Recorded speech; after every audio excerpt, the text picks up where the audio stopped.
Have you ever turned on the news in the morning, just to check in for a few minutes, and ended up feeling heavy the rest of the day? Maybe you weren't even sure why. You finished your coffee, went through your routine, but something just felt off.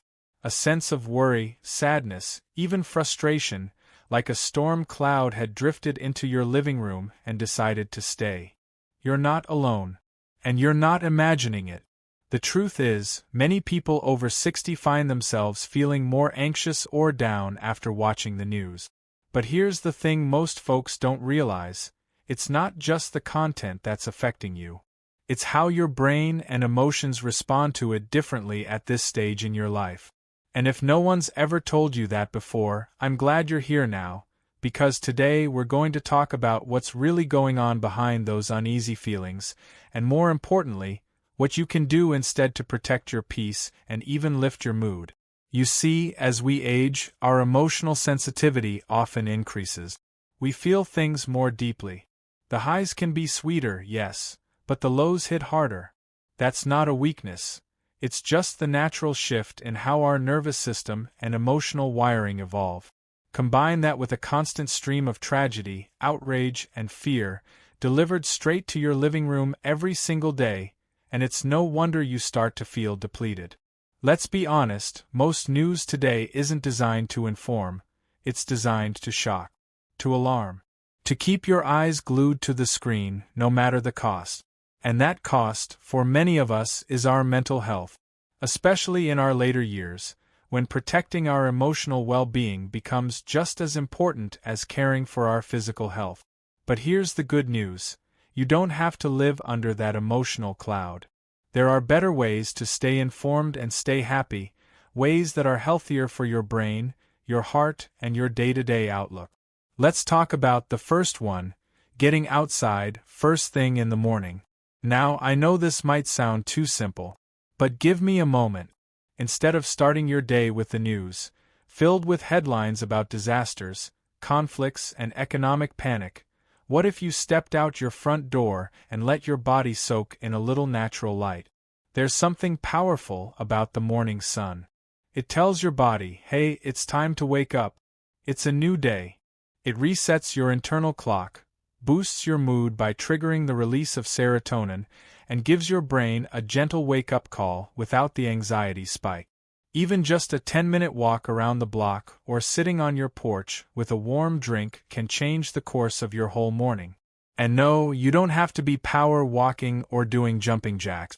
Just moving your body in the fresh air, feeling the breeze, hearing the birds, seeing the sky, that's medicine for the soul.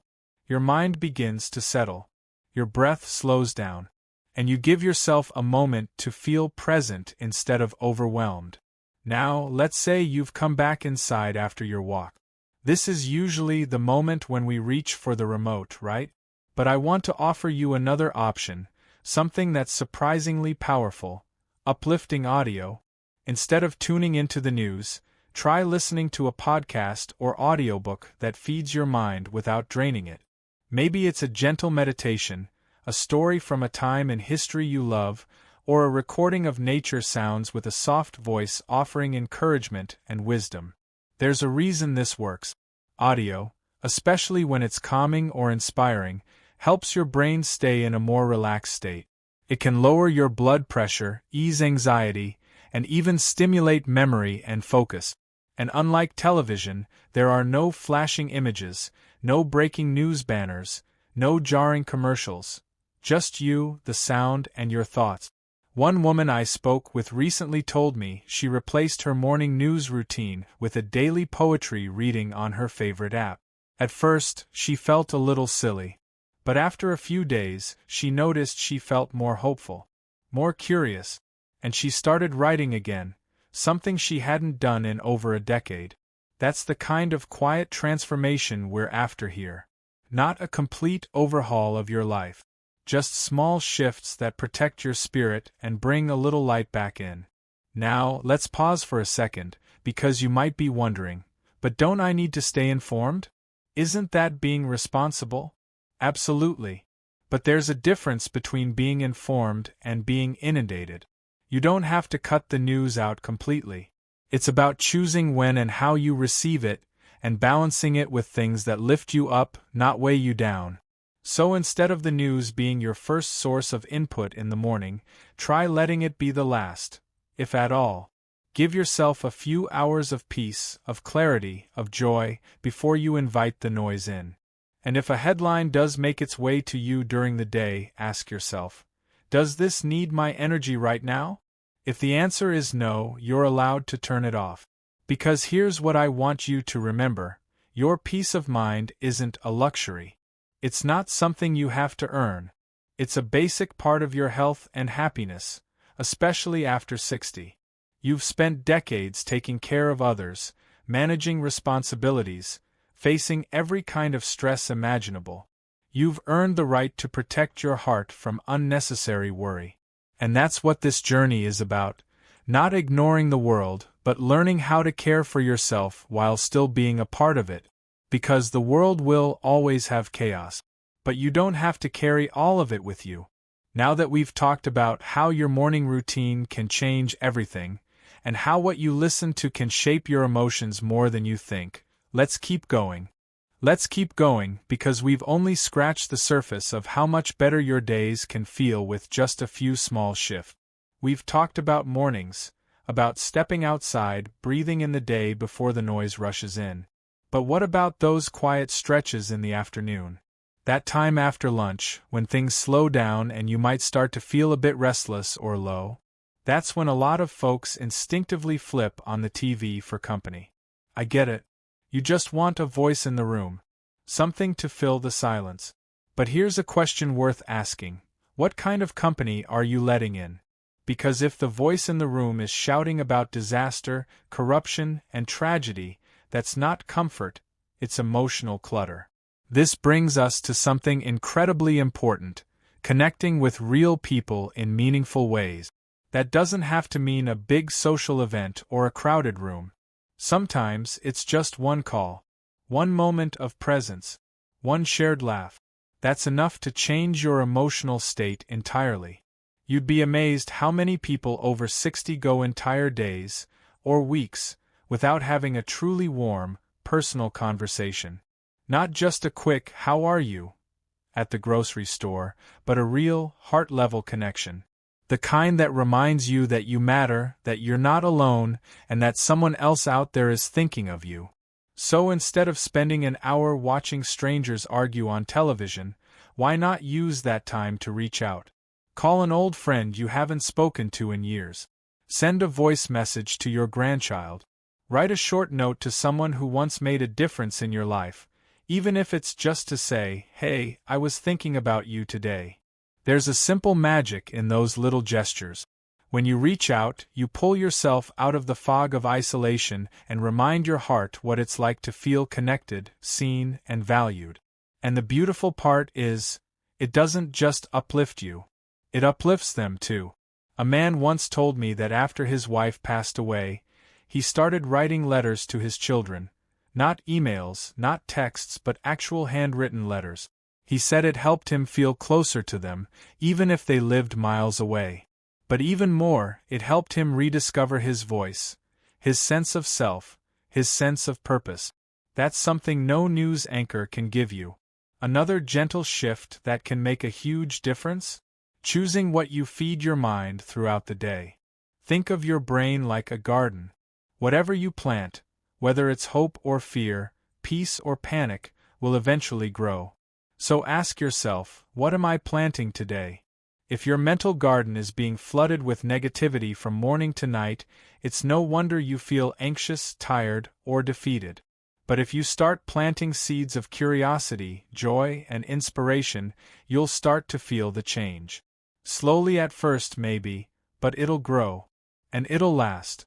One powerful way to do that is through creative expression. And no, I'm not talking about painting a masterpiece or writing a novel, unless that's your thing, of course. I'm talking about simple, everyday creativity. Things like journaling for 10 minutes about your favorite childhood memory, taking photos of the flowers in your backyard, rearranging your furniture to give your space a fresh feel, Even cooking a new recipe you've never tried before can ignite that little spark. Why does this work? Because creativity pulls you into the present. It gets you out of the cycle of worry and into the flow of doing. It reminds you that you're capable of creating something beautiful, and that, in itself, is healing. There's a quiet strength in using your hands, your voice, your eyes to build something, anything, that didn't exist before. It doesn't matter if it's perfect. What matters is that it's yours. And that process, that focus, it nourishes your spirit in a way no headline ever could. Think about how different your day might feel if you swapped just 30 minutes of watching the news with 30 minutes of sketching, or writing a letter, or making something with your hands. That's not time wasted. That's time well invested in your peace of mind. And if you're someone who says, "But I'm not creative," I want to gently challenge that. Every human being is creative by nature. You've raised children, solved problems, built a home, comforted others, survived tough times. That is creativity. It's already in you. You just have to give it a chance to come out and play again. Now, let's talk about something we all feel deeply, especially as we get older: the need for purpose. The sense that our life still matters. That we're not just drifting through the years, but living them with meaning. And here's where the news can be especially dangerous. It often leaves you with a feeling of helplessness, like the world is falling apart and there's nothing you can do. But that's not true. Your presence in this world still matters more than you know. So instead of absorbing stories that make you feel powerless, look for small ways to reclaim your sense of agency. Volunteer your time, even if it's just once a month. Offer to mentor someone younger. Share your life experience with someone who's struggling. There are so many people who could benefit from your wisdom, your patience, your perspective. Even the simple act of being kind to a neighbor, asking how they're doing, offering to run an errand, can light up your day in ways you didn't expect. Because the more purpose you feel, the more resilient your mind becomes. Studies have shown that having a sense of purpose can improve memory, reduce stress, and even extend your life. And it doesn't have to be some grand mission. Purpose can be found in the smallest things: showing up, reaching out, staying present. Because when you shift your focus from "what's wrong with the world" to "what can I offer today?", everything changes. You go from passive observer to active participant. And that, right there, is where peace begins. Let's keep building on that thought. Because the truth is, peace isn't something we wait around for. It's something we cultivate, one decision at a time. And one of the simplest, yet most overlooked ways to shift our mood and mindset? Movement. Not intense exercise. Not anything that feels like a chore. I'm talking about gentle, intentional movement that reconnects you with your body, your breath, and the world around you. There's something incredibly healing about moving with awareness. Stretching your arms overhead in the morning, walking barefoot in the grass, swaying to your favorite old song in the kitchen. These little acts may seem small, but they carry real power. They help shake off the emotional weight that can build up after hours spent sitting, scrolling, or absorbing heavy stories that don't belong to us. When we sit too long, especially while consuming content that stresses us out, our bodies hold on to that tension. Our shoulders tighten. Our chest feels heavy. We might not even realize how anxious we've become until we stand up and take a deep breath. That's the moment we remember, "Oh, I'm here. I'm alive. And I don't have to carry all of this." Even just 10 minutes of slow movement, a walk around the block, or some gentle stretching can change your entire emotional state. It's not just about fitness or burning calories.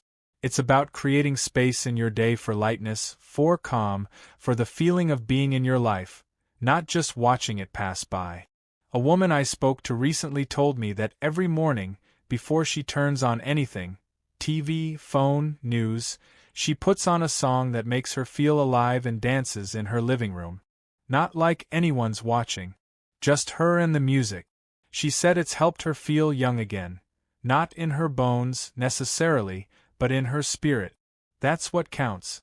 Now, I know not everyone's a dancer, and that's okay. But we all have some form of movement that makes us feel more grounded. Maybe it's gardening, maybe it's Tai Chi, maybe it's just rocking back and forth in a chair while watching the birds. The point isn't what you do. The point is that you do something that brings you back into the present, something that reminds your body it's safe, and your mind that it's free. And while we're on the topic of presence, there's one final shift I want to talk about, something that can truly change how you experience each day, especially as you move through this beautiful, often misunderstood season of life, turning down the noise and turning up the stillness. You see, our minds weren't built for constant stimulation. Especially not the kind we're bombarded with today, headlines flashing across screens, breaking news updates, outrage on every corner. It's like standing in the middle of a thunderstorm all day long, and then wondering why we feel anxious, tired, or sad. But here's the good news. You can step out of that storm. At any time. One of the most powerful things you can do after 60 is create moments of intentional stillness. Not emptiness. Not boredom. Stillness. That could mean sitting outside with a cup of tea, watching the way the sunlight hits the leaves. Could mean taking 5 minutes to close your eyes and simply breathe. Or even just turning off the noise. TV, phone, radio, and letting silence have a place in your home again. Because silence isn't the enemy. In fact, it's where we often find our truest thoughts, our clearest feelings, and our deepest peace. I know that for many people, silence can feel intimidating at first, especially if you've spent years filling every gap with sound or distraction. But give it a chance. Let your mind settle. Let your heart speak. You might be surprised by what rises to the surface. Some of the most content, grounded people I've ever met are those who've learned to enjoy their own company. They don't fear silence. They welcome it because they've discovered it's where wisdom lives. It's where old memories soften into lessons, where regrets turn into grace, and where clarity begins. And the best part? You don't need any special tools, training, or apps to access that kind of peace. It's already available to you. Right here. Right now. All it takes is the willingness to pause and the courage to listen. There's a quiet power in learning how to sit with yourself, not out of loneliness but out of love. That's something the news will never teach you. In fact, it teaches the opposite. That noise equals importance, that speed equals relevance, that fear equals awareness. But that's not wisdom. That's just noise. You've lived long enough to know that real insight comes from reflection, not reaction. And if the last few years have taught us anything, it's that the world will keep spinning, with or without our constant attention.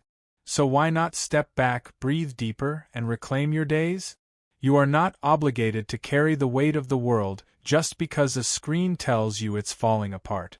Your worth is not measured by how many news cycles you can recite, or how outraged you feel at the end of the day. What truly matters is how you feel inside your own skin. Whether your heart feels heavy or light. Whether your home feels like a safe place or a war zone of opinions. Whether your days feel full of life or just full of noise. You have the power to choose what fills your world. And when you make choices rooted in peace, connection, purpose, and movement, everything starts to shift. The clouds lift. The heaviness lightens. And you begin to remember what joy feels like, not from watching the world, but from being in it. You are not too old to feel wonder. You are not too late to feel light again. You are not too far gone to start choosing peace every single day. Let's keep going together. Because that's what this part of life can really be about, not racing, not reacting, but reclaiming. Reclaiming your attention. Reclaiming your energy. Reclaiming the joy that's been buried under years of stress and noise, and trying to keep up with things that were never really meant for your spirit. Now, I want to leave you with something practical, but also something powerful. Because while the ideas we've talked about sound simple, they carry weight. And they work best when you actually live them, not just hear about them. So let me ask you gently, right now, when was the last time you felt truly nourished, not just in your body, but in your soul? I don't mean a fancy meal or a spa day, although those are lovely too. I mean the kind of nourishment that comes from doing something that lights you up inside. Something creative, curious, or calming. Something that isn't about the world out there, but the world in here, inside you. A few days ago, a gentleman wrote to me and said, "I've stopped watching the news every morning, and instead I go out to my garden. I deadhead a few flowers, watch the bees, and drink my coffee in silence. I thought I'd miss being informed, but I actually feel more connected to life than I have in years." That's what happens when you replace passive consumption with purposeful attention.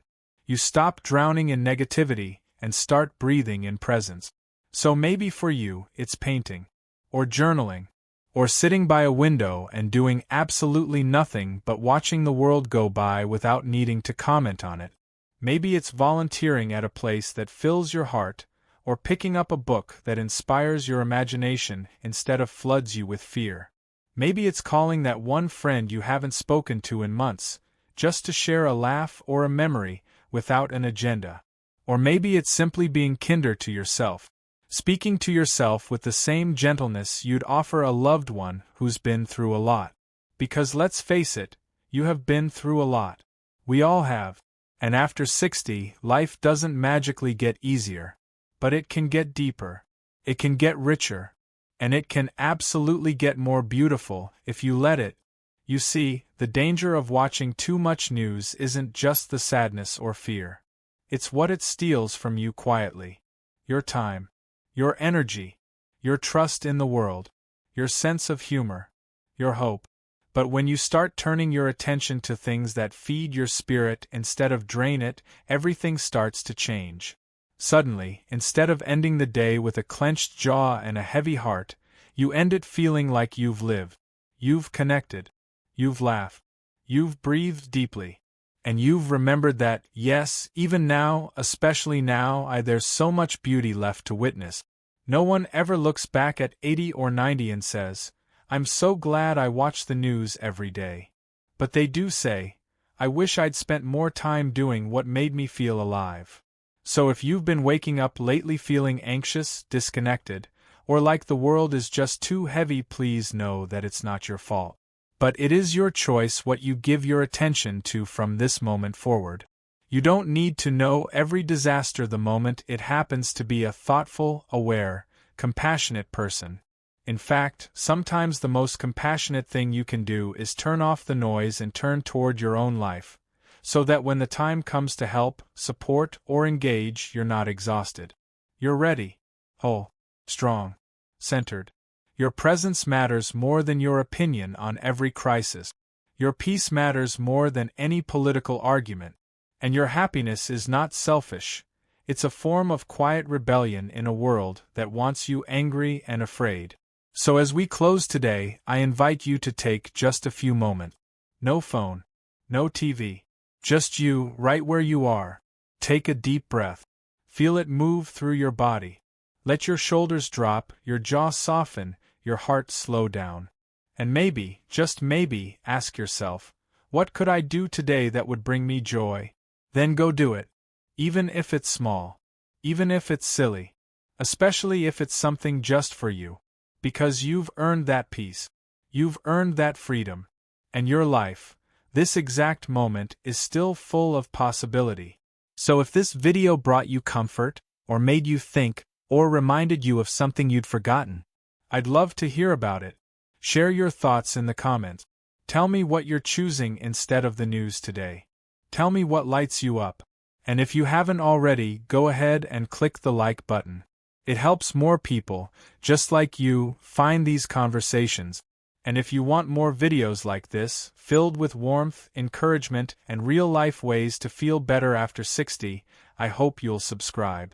Remember, you don't need to do everything. Just start with one small change. One breath. One new habit. One peaceful moment. Because joy is still here. Life is still here. And you are still here. And that, my friend, is more than enough. Here's to living your most peaceful, purpose-filled life, at any age.